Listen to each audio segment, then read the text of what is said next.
Assalamualaikum warahmatullahi wabarakatuh.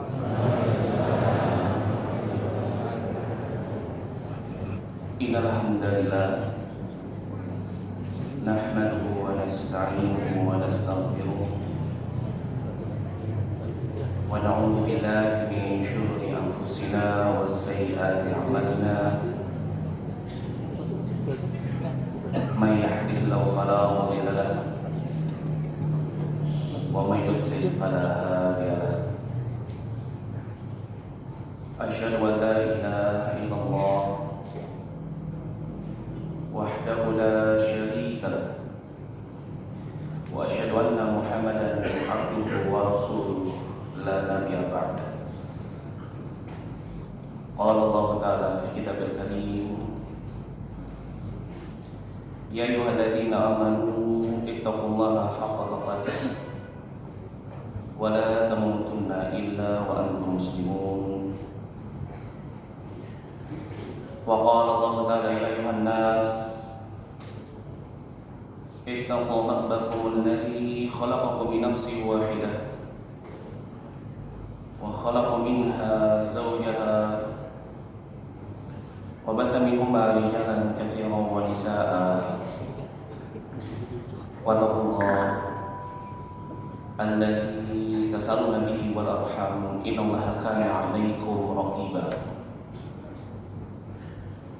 Wa qala Allah ta'ala, ya ayyuhalladzina amanu ittaqullaha wa qulu qawlan sadida yuslih lakum a'malakum wa yaghfir lakum dhunubakum wa may yuti'illah wa rasulahu faqad faza fawzan 'azima. Amma ba'd. Fa inna asdaqal hadits kitabullah wa khairal huda huda Muhammadin sallallahu alaihi wasallam. Ikhwani fi din wa akhwati fillah yang dirahmati oleh Allah Subhanahu wa taala. Alhamdulillah, segala puji bagi Allah Subhanahu wa taala yang telah memberikan kepada kita nikmat yang begitu banyak, yang seandainya jika kita ingin menghitung setiap nikmat yang Allah Subhanahu wa taala berikan kepada kita, maka pastilah kita tidak akan pernah sanggup dan tidak akan pernah mampu untuk menghitung setiap nikmat yang Allah Subhanahu wa taala telah berikan kepada kita. Dan tentunya ini sebagaimana yang dikabarkan di dalam firman Allah Subhanahu wa taala di dalam surat An-Nahl ayat yang ke-18. Allah Subhanahu wa taala berfirman, wa in ta'uddu ni'matallah la tuhsuha. Dan seandainya jika kalian ingin menghitung-hitung nikmat Allah, maka la tuhsuha, maka pastilah kalian tidak akan pernah sanggup untuk menghitungnya. Maka oleh karena itu sudah sepantasnya bagi kita untuk senantiasa mensyukuri segala nikmat yang Allah Subhanahu wa taala berikan kepada kita, dengan cara kita senantiasa memanfaatkan setiap nikmat yang Allah Subhanahu wa taala berikan kepada kita hanya untuk hal-hal yang bermanfaat bagi kehidupan kita kelak di dari akhirah.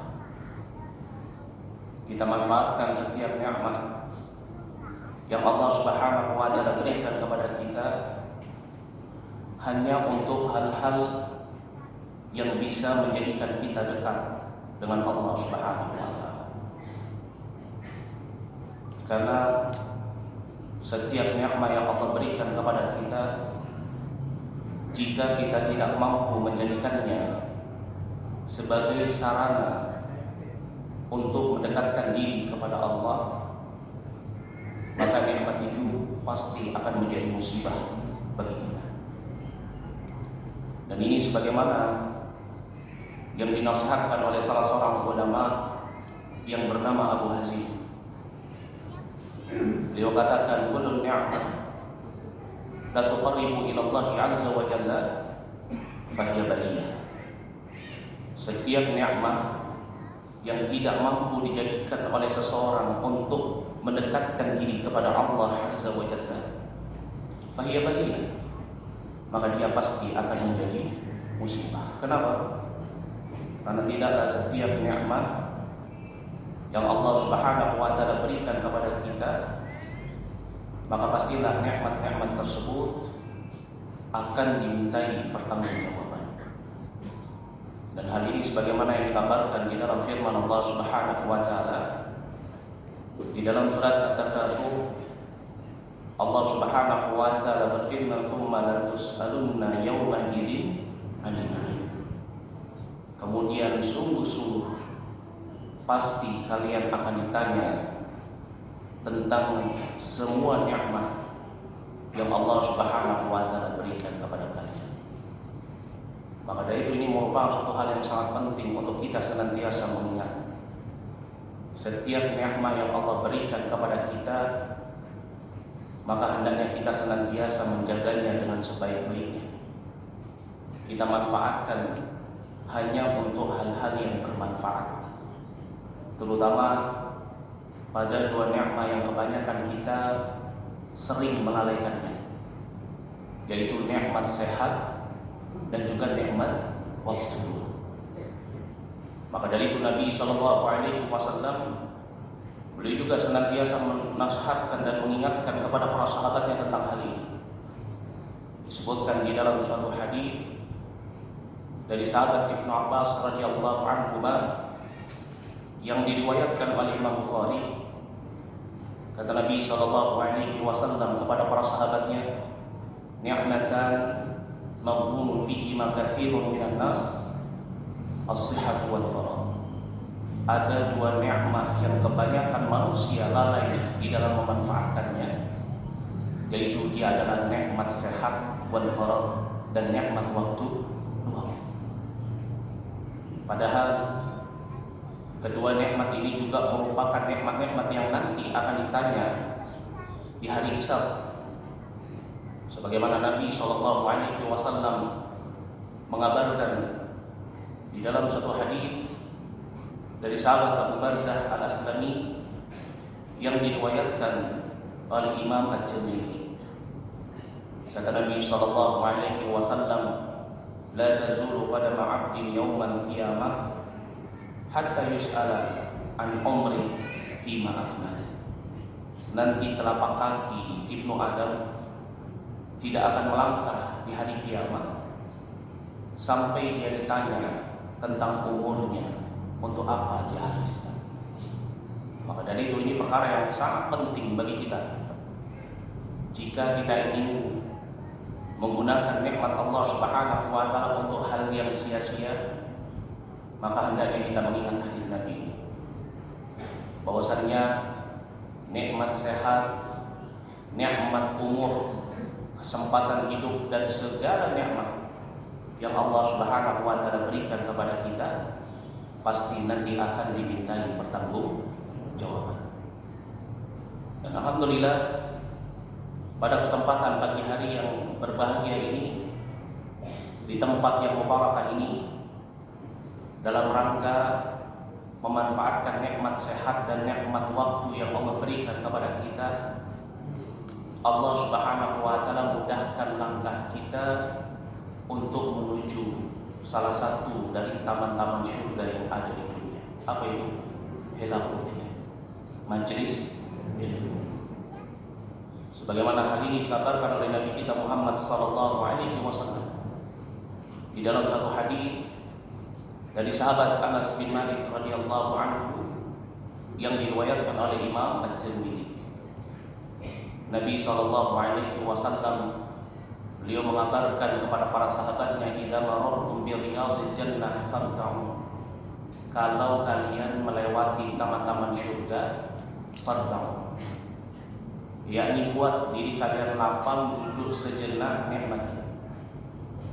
Faqila, maka para sahabat Nabi SAW menanyakan kepada Nabi, ya Rasulullah, ma huwa riyadul jannah? Wahai Rasulullah, apa itu yang engkau maksud dengan taman-taman syurga?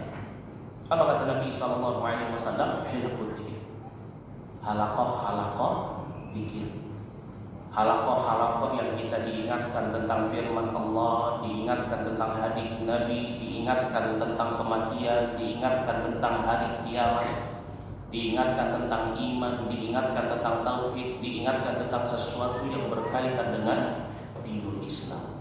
Maka inilah tempatnya taman-taman syurga di dunia. Maka ini merupakan suatu nikmat yang sangat besar. Ketika Allah Subhanahu wa taala memudahkan langkah kita menuju taman-taman syurga ini, Allah lapangkan dada kita, Allah jadikan perhatian di dalam kehidupan kita yang namanya majelis ilmu. Karena yang namanya majelis ilmu ini merupakan jalan yang paling ringkas, jalan yang paling cepat menuju syurga. Al-Imam Ibnu Rajab mengatakan, tidak ada satu jalan pun yang paling ringkas untuk menuju syurganya Allah melainkan jalannya para tulabul ilm. Itu apa? Orang yang senantiasa menghiasi kehidupannya dengan ilmu. Dan ini semakna dengan apa yang disampaikan oleh Nabi kita Muhammad SAW. Beliau mengabarkan kepada para sahabatnya di dalam satu hadis dari sahabat Abu Hurairah radhiyallahu anhu yang diriwayatkan oleh Imam Muslim. Kata beliau, man salaka tariqan yaltamisu fihi ilman sahalallahu lahu tariqan ila jannah. Barang siapa yang dia menempuh suatu jalan di mana di dalam jalan tersebut dia senantiasa menghiasinya dengan ilmu, tidak kosong dari majelis ilmu, tidak kosong dari Alkitab wa Sunnah. Apa kata Nabi SAW? Sahalallahu lahu tariqan ila jannah. Allah mudahkan jalannya menuju syurga. Masya Allah. Maka dari itu ini merupakan suatu nikmat yang sangat besar. Ketika Allah Subhanahu wa taala masih memberikan kepada kita kesempatan untuk kita bisa singgah, duduk, melapangkan dada kita untuk mendengarkan tentang qaulullah, begitu juga qaulun Nabi sallallahu alaihi wasallam. Dan sebelumnya, mohon maaf, pasti antum kaget semua. Ini siapa manusia yang di depan? Kayaknya bukan beliau ini, anak kenal siapa yang ngajar. Ini yang datang tiba-tiba ini langsung buka innal hamdalillah. Qadarullah ma syafa'ala. Semua karena sebab takdir Allah. Ya, ana diminta untuk menggantikan ya Ustaz Zainal Abidin karena beliau berhalangan hadir. Jangan kecewa. Jangan aduh saya mau datangnya belajar, jangan kecewa. Ya. Harus sabar. Di dalam menuntut ilmu harus sabar. Yang terpenting datang dengan harapan membawa ilmu, pulang membawa ilmu bertambah iman. Siapapun ustadz yang mengajar, ya, karena ustadznya bukan Ustadz Zainal, saya menggantikan. Ya, qadarullah ma syafa'ala, maka tema yang akan kita bahas juga akan digantikan. Ini saya mohon maaf, ya, karena memang dadakan sekali. Ya, temanya seharusnya apa? Bencana merupakan tanda murka Allah. Masya Allah. Ini tema yang sangat bagus. Ya, terutama ya di saat-saat keadaan kita saat ini sangat kita butuhkan. Ya, tetapi qadarullah ma syafa'ala, karena sudah konfirmasi, ya kita akan mengambil tema yang lain. Tema kita pada kesempatan pagi hari ini yaitu orang-orang yang merugi. Kita ketahui ayol ikhwah, Allah Subhanahu wa taala berfirman di dalam surat Al-Asr ayat yang ke-1 sampai ayat yang ke-3. Di dalam surat Al-Asr Allah Subhanahu wa taala berfirman, wal 'asr. Apa artinya? Demi masa. Allah Subhanahu wa taala kalau sudah bersumpah, di dalam Al-Qur'an disebutkan Allah Subhanahu wa taala kalau sudah bersumpah dengan nama makhluknya, berarti ini menunjukkan suatu hal yang sangat penting. Suatu hal yang akan Allah Subhanahu wa taala peringatkan, sampaikan, perintahkan. Ini merupakan perkara yang jangan sampai kita lupa, kita melalaikan. Begitu juga di dalam surat Al-'Asr. Allah Subhanahu wa taala memulai dengan al-qasam. Ya. Ibtida biwawil qasam. Allah memulainya dengan huruf qasam, huruf bersumpah waw. Wal 'asri.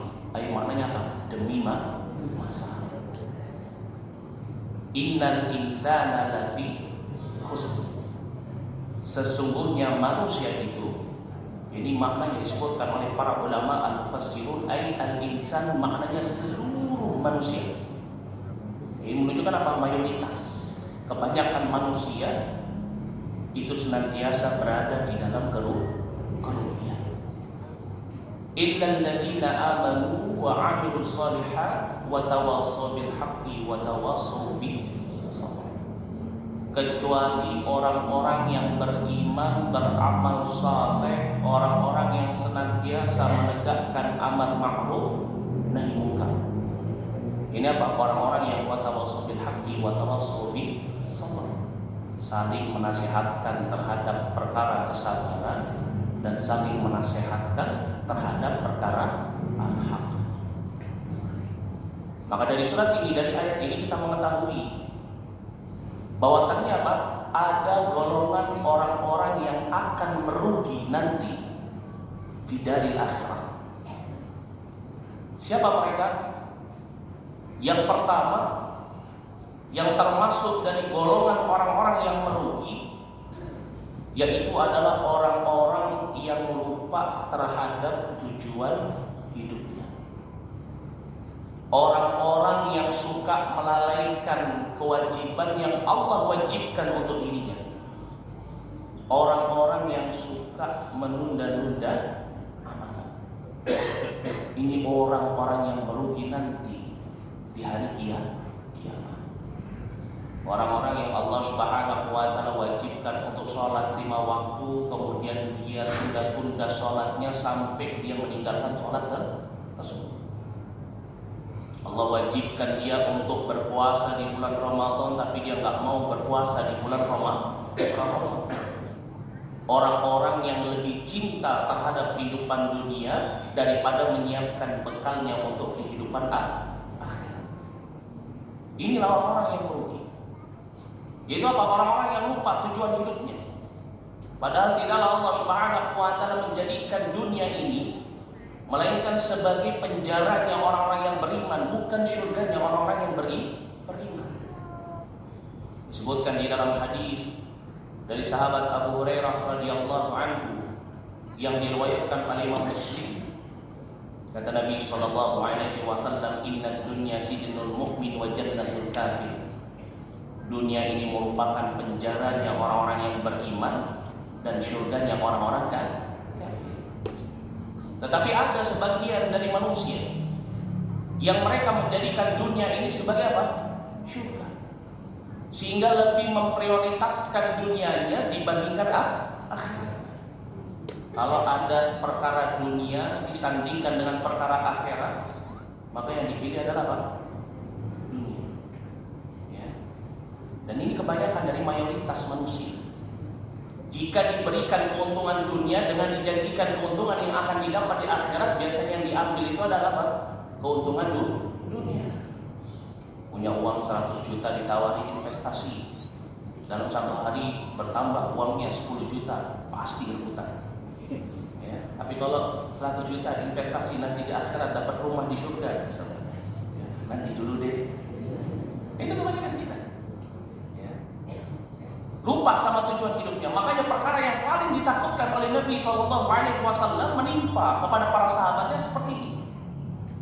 lalai, lupa terhadap tujuan hidup, lebih memprioritaskan dunia daripada akhirat. Ya. Disebutkan di dalam satu hadis dari sahabat Abu Sa'id Al-Khudri yang diriwayatkan oleh Imam Bukhari dan Muslim, Nabi SAW beliau mengabarkan, ya, inna akhwafa ma akhafu alaikum min ba'di, kata Nabi, sesungguhnya perkara yang paling aku takutkan menimpa kepada kalian, kepada para sahabatnya, min ba'di, setelah sepeninggalan. Apa itu? Mayuftahu, Allah bukakan untuk kalian bunga-bunga dunia, wazinat, dan juga perhiasan-perhiasan dunia, sehingga menyebabkan apa? Seseorang lalai, lupa terhadap tujuan hidupnya, sehingga akhirnya dia senantiasa menunda-nunda amalan. Yang penting dunia dulu, nanti akhiratnya belakangan. Nah, ini orang yang merugi. Terlebih lagi apa? Orang yang benar-benar meninggalkan hal-hal yang diwajibkan oleh Allah Subhanahu wa taala, orang-orang yang terjebak di dalam kemaksiatan, di dalam kezaliman, kemudian Allah berikan kepada dirinya nikmat hidayah, ilham. Diberikan hatinya untuk kembali kepada Allah, diberikan sarana untuk bisa kembali kepada Allah. Allah hadirkan di dalam kehidupannya teman-teman yang mengajak ke dalam kebaikan. Allah hadirkan di dalam kehidupannya ya orang-orang yang menyeru kepada ilmu. Mungkin aja ada di antara kita saat ini yang datang ke kajian ini karena temannya ngajak, ikut kajian dulu. Tapi dia masih dalam keadaan apa? Terjebak di dalam kemaksiatan. Mau hijrah, maju mundur. Ya. Mau bertobat, maju mundur. Mau meninggalkan dunianya, maju mundur. Ya. Tapi karena temannya yang maksa, ya udahlah ikut aja.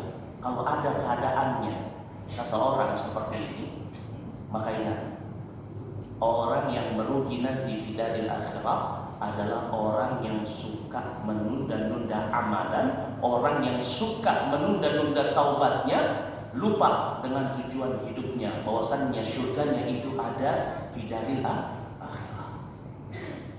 Maka dari itu Allah Subhanahu wa taala mengingatkan kepada kita di dalam surat Al-Fajr ayat yang ke-23 sampai dengan ayat yang ke-24. Allah Subhanahu wa taala berfirman, waji'a yauma idzin bi jahannam. Pada hari itu nanti mereka akan dihadapkan ke hadapan jahannam. Kapan ini? Fi daril akhirah. Siapa yang dihadapkan ke hadapan jahannam? Orang-orang yang lalai, orang-orang yang lupa, orang-orang yang suka menunda-nunda amalannya, orang-orang yang suka menunda taubatnya. Sehingga ketika mereka nanti fi daril akhirah dihadapkan dihadapkan di hadapan jahannam, waji'a yauma idzin bi jahannam yatadzakkaru insan, kata Allah. Pada saat itu baru dia ingat, oh iya, ingat dulu seharusnya aku di dunia ini melakukan amalan ini, amalan itu. Oh seharusnya aku di dunia ini melaksanakan kewajibanku seperti ini dan seperti itu. Oh seharusnya aku di dunia ini mempercepat taubatku dan amalan-amalanku. Tetapi apa yang Allah Subhanahu wa taala kabarkan, wa anna lahu dzikra, enggak bermanfaat lagi apa yang mereka ingat. Allah Subhanahu wa taala kemudian menggambarkan bagaimana penyesalan orang-orang yang merugi ini. Yaqulu ya laitani qaddamtu li hayati. Ya laitani, aduh celakanya aku, seandainya aku dulu ketika hidup di dunia aku mempersiapkan amalanku untuk kehidupanku kelak fi daril akhirah, untuk kehidupanku ini. Oh ya. Dan inilah orang yang merugi nanti fi daril akhirah. Orang-orang yang mabuk dengan perhiasan dunia, mabuk dengan kesenangan dunia, lupa tujuan hidupnya di dunia ini adalah apa? Untuk membuktikan keimanannya kepada Allah bil ibadah, dengan ibadah. Disebutkan dalam firman Allah Subhanahu wa taala dalam surat Ad-Dariyat ayat yang ke-56, wa ma khalaqtul jinna wal insa illa liya'budun. Dan tidaklah kuciptakan jin dan manusia kecuali hanyalah untuk beribadah kepada diriku semata. Tetapi kebanyakan manusia itu lebih senang untuk mendapatkan manfaat dunia daripada mempersiapkan bekalnya untuk kehidupan di negeri akhirat. Maka dari itu Nabi SAW mengingatkan kepada para sahabatnya, Jika ada di antara mereka yang ingin beramal, Allah betikkan hatinya untuk mau beramal saleh, untuk mau berbuat kebaikan, untuk mau kembali ke jalan Allah. Jangan pernah ditunda-tunda. Jangan pernah seseorang ketika sudah di dalam hatinya dia ingat, ini saya harus balik taubat kepada Allah. Kamu udah ditunda, ntar malam aja lah pas sholat maghrib, ntar aja lah hari Jumat pas sholat Jumat, ntar aja lah pas Ramadan, kan Ramadan bulan baik, ntar aja lah. Gak mau mempersegerakan, mempercepat taubatnya, amalannya.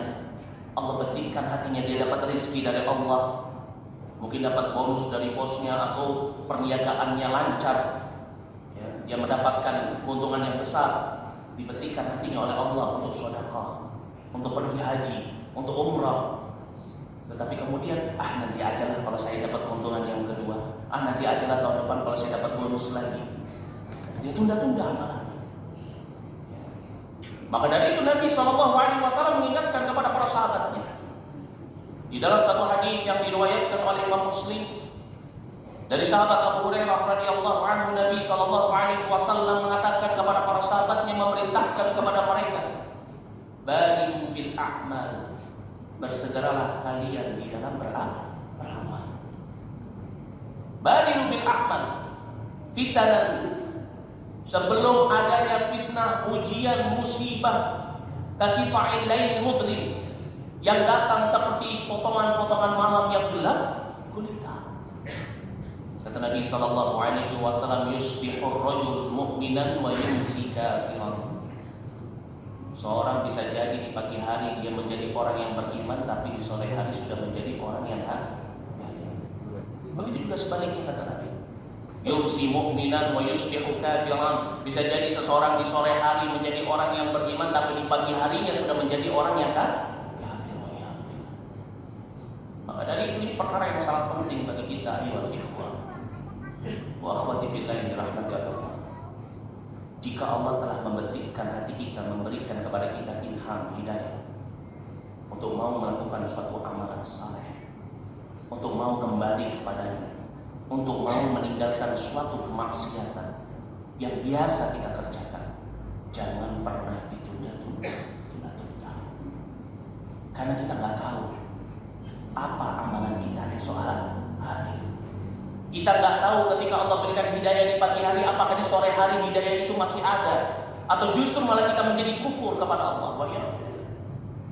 Allah Subhanahu wa taala berfirman dalam surat Luqman ayat yang ke-34, wa ma tadri nafsun madza taksibu ghadan wa ma tadri nafsun bi ayyi ardin. Tidak ada seorang jiwa pun yang mengetahui apa yang akan dia kerjakan esok hari. Tidak ada seorang jiwa pun yang mengetahui di bumi mana dia akan dimatikan. Maka dari itu Nabi SAW memerintahkan kepada para sahabatnya, kalau seseorang dia memiliki niat untuk berbuat baik, untuk beribadah, untuk bertaubat, segerakan. Jangan ditunda-tunda. Jangan sampai seseorang menunda-nunda amalan solehnya, menunda-nunda kewajibannya, menunda-nunda taubatnya dia kepada Allah, sehingga akhirnya apa? Datang yang namanya kematian, kemudian tidak ada lagi kesempatan bagi dirinya untuk beramal. Tidak ada lagi kesempatan bagi dirinya untuk bertaubat. Maka dia akan menyesali perbuatannya, dia akan merengek, minta kepada Allah untuk diakhirkan kematiannya barang sebentar saja. Tapi ajal itu kalau sudah tiba, kematian itu kalau sudah datang, maka tidak ada seorang pun yang bisa untuk lari dari kematian. Bahkan Allah Subhanahu wa taala tidak akan pernah menangguhkan kematian hambanya jika kematian itu sudah datang. Maka dari itu Allah Subhanahu wa taala mengingatkan kepada kita di dalam surat Al-Munafiqun ayat yang ke-10 sampai dengan ayat yang ke-11. Allah Subhanahu wa taala berfirman, wa anfiqu mimma razaqnakum min qabli an ya'tiya ahadakumul maut. Maka hendaknya kalian infakkan, keluarkan harta kalian dalam rangka beribadah dengan ibadah sedekah dari harta yang kami rizkikan kepada kalian sebelum datang kepada kalian yang namanya kematian. Fayaqulu rabbi laula akhartani ila ajalin qarib fa asaddaqa wa akun minas salihin. Karena nanti kalau kematian sudah datang, Allah Subhanahu wa taala menggambarkan bagaimana orang-orang yang menyesal, yang suka menunda amalannya, mengatakan fayaqula rabbi laula akhartani ila ajalin qarib. Wahai Rabbku, seandainya Engkau mau menangguhkan kematianku pada sebentar saja. Apa yang diinginkan? Fa as-sadaqu aku minas salih. Aku akan sedekah, aku akan jadi hambamu yang saleh. Tetapi apa yang dikatakan kepadanya? Apa yang Allah Subhanahu wa taala kabarkan? Walan yu'akhirallahu nafsan idza jaa ajalha.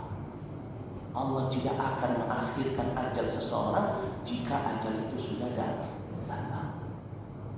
Maka jika Allah telah memberikan kepada kita nikmat pada kesempatan hari ini, pada detik ini, untuk mendekat selangkah di dalam hidayah, untuk memiliki sarana untuk bisa beramal, untuk bisa kembali kepada Allah, jangan kita tunda-tunda.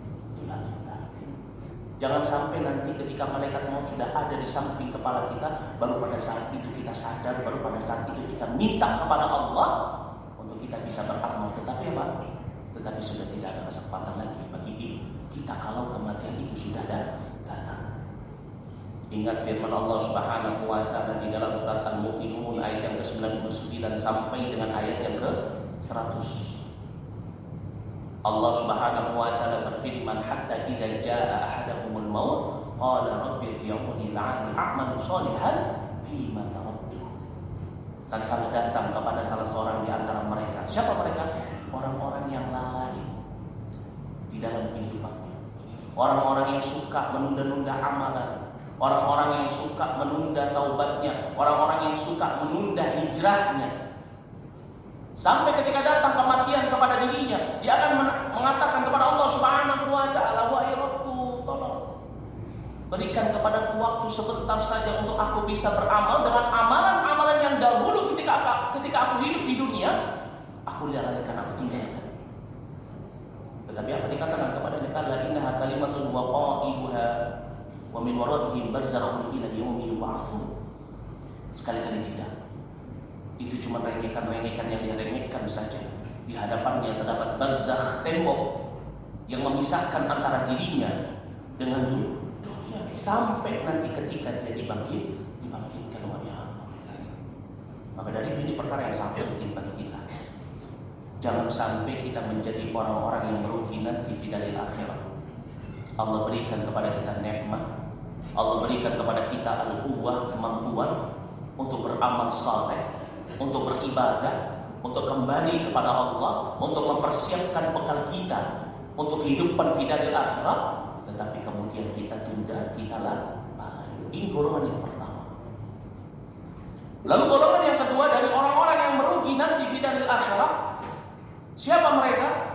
Selain orang-orang yang lupa terhadap tujuan hidupnya di dunia, selain orang-orang yang suka menunda-nunda amalan dan taubatnya, golongan yang kedua dari orang-orang yang merugi nanti fidalil akhirat, yaitu adalah orang-orang yang ketika hidup di dunia dia rajin sekali beribadah kepada Allah. Orang-orang yang ketika hidup di dunia dia rajin bersedekah. Orang-orang yang hidup di dunia dia mampu bangun di sepertiga malam terakhir untuk sholat malam. Orang-orang yang mampu menghatamkan bacaan Qur'annya, orang-orang yang mampu menghafal Qur'an, orang-orang yang mampu untuk menuntut ilmu, menghafal hadis Nabi, memahami fan-fan ilmu. Orang-orang yang mampu untuk berbuat kebaikan, tetapi dia nggak mampu menjaganya di dalam keikhlasan. Orang-orang yang banyak beramal soleh, banyak melakukan ibadah, mungkin ibadah-ibadah yang bahkan tidak bisa dilakukan oleh seseorang, dia mampu melakukannya.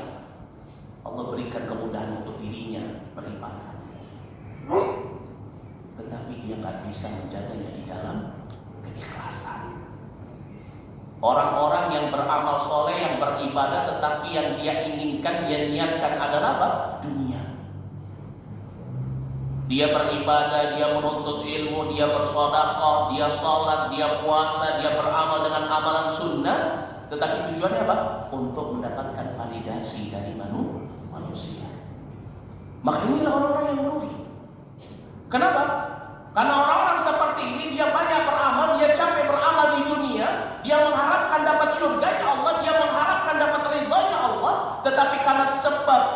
dia memalingkan niatnya selain kepada Allah, tidak mampu untuk ikhlas, maka dia tidak mendapatkan apa-apa sedikit pun nanti fi daril akhirat. Karena orang yang beramal dengan amalan akhirat tapi tujuannya adalah dunia, maka Allah Subhanahu wa taala tidak akan memberikan bagiannya nanti fi daril akhirat.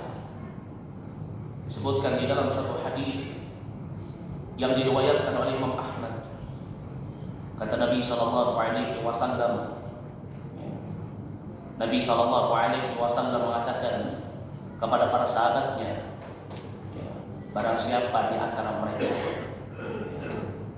man minhum, barang siapa yang ada di antara mereka yang man amila minhum amal al-akhirah di dunia. Kata Nabi, man amila minhum amal al-akhirah di dunia. Barang siapa di antara mereka yang beramal dengan amalan akhirat tapi tujuannya adalah dunia. Kata Nabi, lam yakun lahum fil akhirah nasib, maka dia enggak akan mendapatkan bagiannya nanti fi daril akhirah.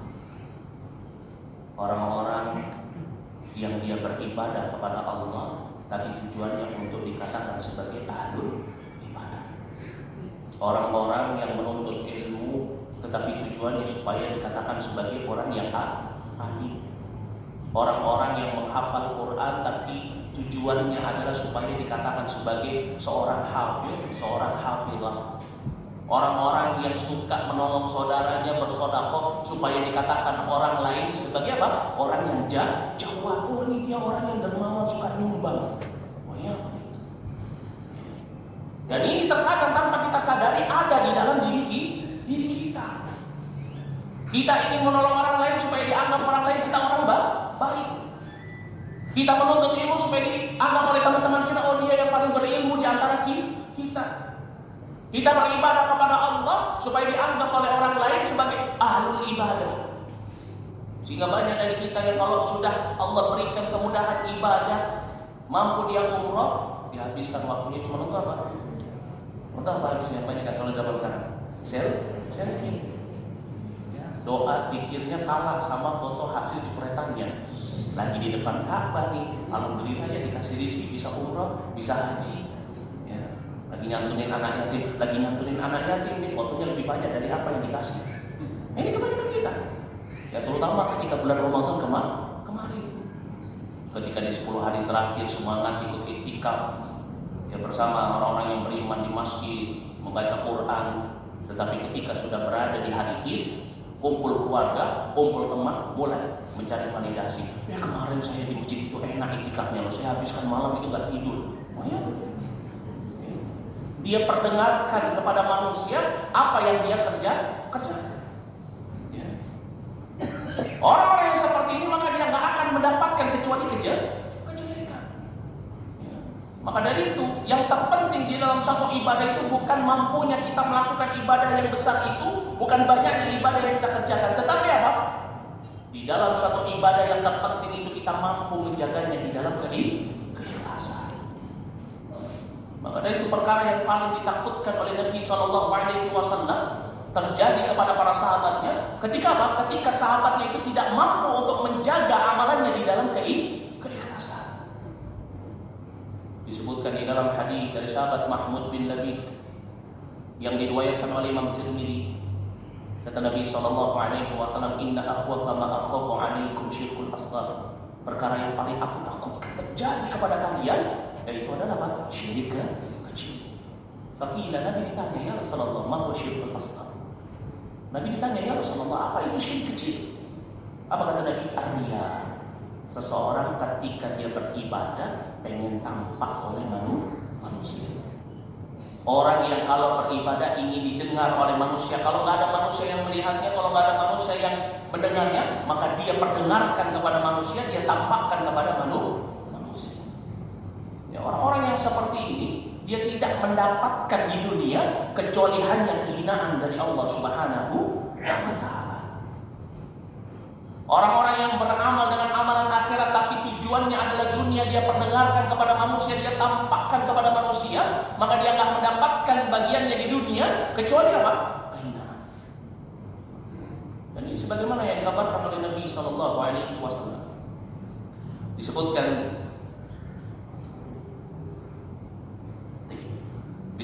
di dalam firman Allah Subhanahu wa taala, disebutkan di dalam hadis Nabi sallallahu alaihi wasallam yang diriwayatkan oleh Imam Ahmad dan juga Imam Tirmidzi.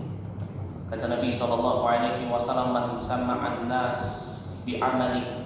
Barang siapa yang memperdengarkan kepada manusia tentang amalan-amalannya, sama Allahu bihi masami'a khalqi wa sagharahu wa haqqarahu.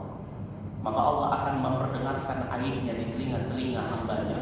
Allah akan merendahkannya, Allah akan menghinakannya. Maka dari ini perkara yang sangat penting bagi kita ya ikhwah, untuk kita senantiasa menjaga keikhlasan kita di dalam ibadah. Jangan sampai seseorang capek-capek beramal soleh di dunia, tetapi ternyata apa? Ternyata di akhirat bukan surga yang dia dapatkan, justru malah neraka. Karena sebab apa? Tidak mampu menjaga keikhlasan. Yang terakhir, yang ketiga, dan ini yang terakhir karena waktu yang membatasi kita. Yang ketiga, termasuk daripada golongan orang-orang yang merugi, itu siapa mereka? Orang-orang yang mampu untuk beramal soleh, orang-orang yang mampu untuk menjaganya di dalam keikhlasan kepada Allah. Dia mampu untuk ikhlas. Dia banyak beramal soleh, dia banyak beribadah kepada Allah, dia jaga hak Allah, dia mampu untuk ikhlas. Tetapi apa? Dia nggak mampu menjaga hak hamba Allah. Orang yang suka berbuat zalim kepada saudaranya. Meskipun dia sering datang kajian, meskipun dia adalah orang yang memiliki ilmu dzul ilm, meskipun dia adalah orang yang apa? Meskipun dia adalah orang yang rajin beribadah, rajin bangun malam, rajin puasa di siang hari, rajin bersedekah, ikhlas karena Allah, tetapi dia nggak bisa menjaga dirinya untuk menzalimi saudaranya, maka dia nggak akan pernah beruntung nanti di dalam akhirat. Allah Subhanahu wa taala berfirman dalam surat Al-An'am ayat yang ke-21, "Innahu la yuflihul zalimun." Sesungguhnya tidak akan beruntung orang-orang yang suka berbuat kezaliman. Kenapa? Karena dia akan menjadi orang yang bangkrut. Dalam hadis Abu Hurairah radhiyallahu anhu yang diriwayatkan oleh Imam Muslim, Nabi pernah bertanya kepada para sahabatnya, "Atadruna man muflis?" Tahu enggak kalian siapa orang yang bangkrut? Maka para sahabat qalu mengatakan, "Al-muflis fina," orang yang bangkrut di antara kami, "man la dirham lahu wa la mata'." Orang yang enggak punya uang, orang yang enggak punya barang-barang di antara kami. Tapi apa kata Nabi? Al-muflis min ummati, orang yang bangkrut, al-muflis min ummati, yaitu ya'ti yaumal qiyamah, orang yang datang di hari kiamat dengan apa? Bisolati, wasiyami, wasakati. Datang dengan pahala sholatnya, diterima sholatnya. Datang dengan pahala puasanya, diterima puasanya. Datang dengan pahala zakatnya, diterima zakatnya. Tetapi apa kata Nabi sallallahu alaihi wasallam? "Tsumma ya'ti yaumal qiyamah syatama hadza wa qadama hadza wa akala mala hadza wa safaka dama hadza wa daraba hadza." Tapi dia juga bersamaan itu datang dengan apa? Dengan amalan-amalan dia yang suka mencela, suka menggibah, suka memfitnah saudaranya. Mengambil harta saudaranya, menumpahkan darah saudaranya, memukul saudaranya.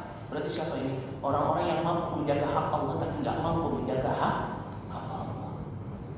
Dikatakan oleh Nabi, dia ini orang-orang yang bangkrut. Kenapa? Karena nggak ada yang dia dapatkan kecuali neraka. Di dalam hadis dari sahabat Abu Hurairah yang diriwayatkan oleh Imam Tirmidzi, Nabi sallallahu alaihi wasallam pernah ditanya oleh sahabatnya, "Ya Rasulullah, inna fulana," ada seorang wanita, qamat laila, dia bangkit di malam hari untuk apa? Untuk salat malam.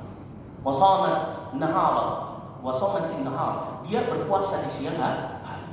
Wa taf'alu, dia melakukan amalan ini, amalan itu, wa tasaddaqu, dia juga bersedekah. Tetapi apa? Wa tu'dhi jiranaha bilisannya, tapi dia suka menyakiti tetangganya dengan lisannya. Apa kata Nabi sallallahu alaihi wasallam? La khaira fiha, hiya finnar. Enggak ada kebaikan bagi dirinya, dia berada di dalam neraka. Maka dari ini perkara yang sangat penting bagi kita. Ayuhal ikhwah wa akhwati fillah rahmatullah. Perhatikan 3 hal ini. Jangan sampai kita menjadi orang-orang yang merugi nanti fi daril akhirah. Banyak beramal di dunia, mampu ikhlas dalam amalan, tapi nggak mampu menjaga diri kita untuk menzalimi saudara kita. Ingat, setiap kezaliman yang dilakukan seseorang kepada hamba Allah, bahkan kepada bangsa jin ataupun haiwan, nanti akan dimintai pertanggungjawaban. Maka dari itu penting bagi kita untuk kita senantiasa menjaga diri kita, jangan sampai berbuat zalim kepada hamba Allah. Karena sebaik apapun kita menjaga hubungan kita dengan Allah, kalau kita nggak mampu menjaga hubungan kita dengan sesama manusia, maka itu akan menjadi suatu hal yang sia-sia. Mungkin ini yang bisa saya sampaikan pada kesempatan siang hari yang berbahagia ini, karena memang waktu kita yang sedikit. Kita cukupkan sampai di sini. Jadi semoga apa yang disampaikan yang sedikit ini bisa menambah keimanan kita, bisa mengingatkan kita, dan bisa menambah wawasan keilmuan keagamaan kita. Dan semoga Allah memberikan keberkahan atas waktu yang telah kita luangkan pada kesempatan pagi hari ini. Apapun yang dibangun atas dasar ikhlas karena Allah, pasti akan mendapatkan balasan kebaikan. Yang terpenting di dalam amalan itu adalah ikhlas. Subhanallah wa bihamdihi asyhadu an la ilaha illa anta astaghfiruka wa atubu ilaik. Assalamualaikum warahmatullahi wabarakatuh.